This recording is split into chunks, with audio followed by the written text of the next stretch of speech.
So a significant PlayStation 5 graphics showcase is now live, along with a PlayStation 5 Pro performance leak. We're going to talk about a lot of interesting stuff there. PlayStation 5 Pro shuts down PC talk, and a new big update for the PlayStation 5 is out now with a great new feature. Those are the stories we're going to cover today, and if you could hit that like button on the video, thank you to those that do it, and as always, it's very much appreciated. First, yes or no, is the $700 PlayStation 5 Pro worth it to you or not? I've seen the conversation online going back and forth on the PlayStation 5 Pro where there are people who do find it worth the price and are buying it, others who don't find it worth the price but are still buying it anyways, and then you have other people who just are not buying the console period and don't find it worth it. I'm curious what the result is here, so comment below yes or no if you think the $700 PlayStation 5 Pro is worth it or not. Let me know down in the comments below. Now diving into the first story of the video, the PlayStation 5 Major Update 10.0 is now live with a great new feature. So for anyone who's new to the channel, I usually cover updates like that the day they go live. I didn't get a chance to do that yesterday because I had 2 doctor's appointments. Before anyone does, no need to worry about that. I'm fine. But let's just dive into this story here. So this update finally launched. I was honestly wondering what was going on with the next major update because they were taking a bit longer than usual to launch this thing. I will say this is another minor update even though it's a major number, but they did include something I was hoping they would, which is the welcome hub for everyone. So let's get through the other features first. Party share is the first feature here. You can now share links to your party chat to people not even in your friends list. Give them a link and they can join in right away via the PlayStation app or PlayStation 5. There's also going to be an app update in the coming weeks to allow you to share links via that as well. They now mention beta features specifically here, which makes me wonder if going forward more features will be coming that might not be in the beta. We'll see. It looks like that right now. To refresh everyone on the beta features, personalized 3D audio is Sony's new audio tech on your PlayStation 5 that allows you to run through multiple rounds of testing to hear various sounds from various directions, and you can let the PlayStation 5 know how you personally hear those sounds. It'll take this information and adjust the 3D audio settings to fit your ear setup. I've used this feature and honestly, I haven't noticed a big difference from normal 3D audio, even switching back and forth and retesting myself to see if that changes anything.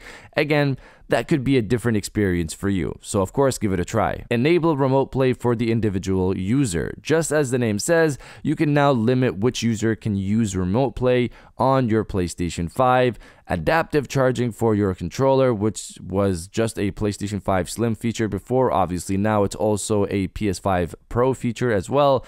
What this does is it charges your controller in rest mode, but only up to what the controller needs. So if your controller is at 70%, it'll charge for 30 more and stop charging to save power. And now we come back to the welcome hub, and this is the feature I care about the most here since it's only been a US feature this entire time. This is your console snapshot dashboard where you can adjust a bunch of widgets to what you care about when it comes to your PlayStation 5 experience. You care more about seeing who's online and your messages, you can put widgets for that. You care about trophies, you can put widgets for that. Basically, there are widgets that you can customize to showcase what you care about on your PlayStation 5 in a snapshot dashboard setup. You can also change your hub's background, and this is where it stings a bit. You can have live wallpapers, but only here. Sony, please just give us themes across the UI, or even just at least give us live wallpapers across the entire UI. I think live wallpapers across the UI is something feasible. I hope this is an initial testing for that. Let's see. Please just give us something like that across the entire UI. This feature dropped for select users in the US yesterday, and over the coming weeks it will roll out globally, starting with Japan and then Europe and then everyone else. I honestly have no clue what PlayStation's beef is with Canada, but here we are. That's everything, and if you're enjoying the video so far, hit that subscribe button and join our growing community on our way to 150,000 subscribers.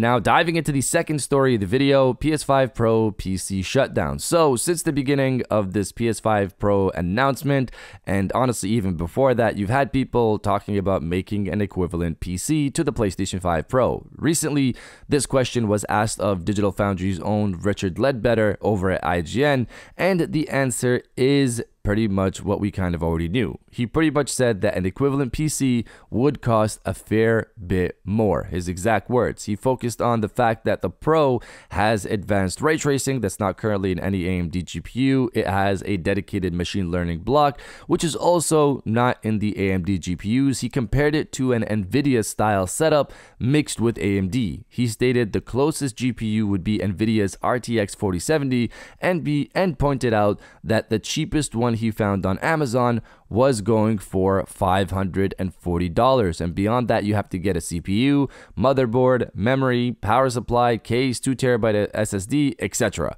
The GPU alone is $540, only $160 cheaper than the PlayStation 5 Pro. The GPU alone. Basically, in the end, this is all to say that what you're getting in the PlayStation 5 Pro, you can't build an equivalent PC for that same price. And this is also without including how good PSSR could be. Again, it also could not be the greatest off bat, but based off the images we've seen so far from Digital Foundry and the high quality video that we've seen over at IGN, which we're going to talk about in a sec, it's looking pretty good so far. But you guys let me know if you game on PC or not. Let me know down in the comments below.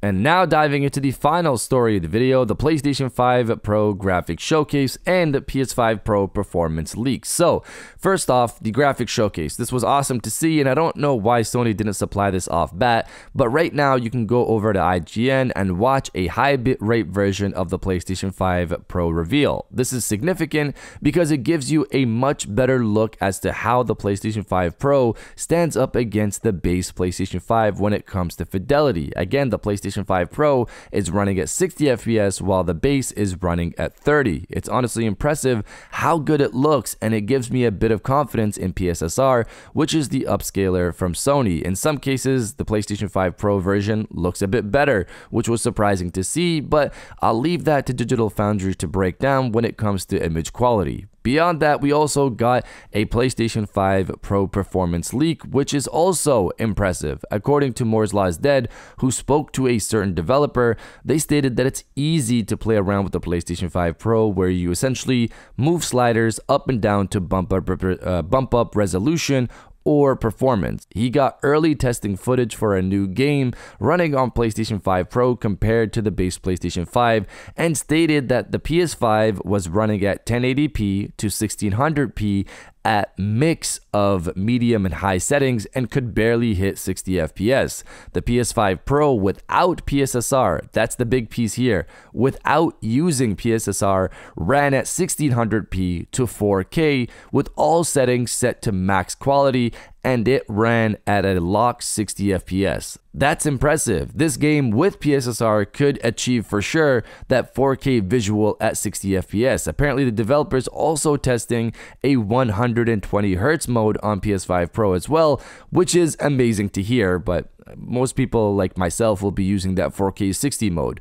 One thing I do want to note about PSSR is that Moore's Law is Dead stated it recently got an update because developers were complaining about image quality. I hope this new update fixes those issues because what we've seen so far from the reveal and the screenshots from Digital Foundry, it's looking like it's working really well. But you guys let me know if you're excited to hear about the PS5 Pro's performance or you don't care. Let me know down in the comments below. And if you guys did enjoy this video, please hit that like button as it always helps, and subscribe if you're new. I got new videos every Monday, Wednesday, and Friday. And now I'll check you guys out on the next one. And welcome back to the after show. This is the part of the video where we have a little fun down in the comments below. If you're old, welcome back. If you're new, welcome. For today's thing, what I want you guys to do is to body, obliterate, destroy, and overall harass the comment section with "The weekend is here." The weekend's here. Gonna go see family, hopefully play some more games. If you're excited for the weekend, destroy the comment section with "The weekend is here," and I'll definitely heart those comments like I always do because I appreciate everybody who stays to the end of my videos. And now I'll check you guys out on the next one.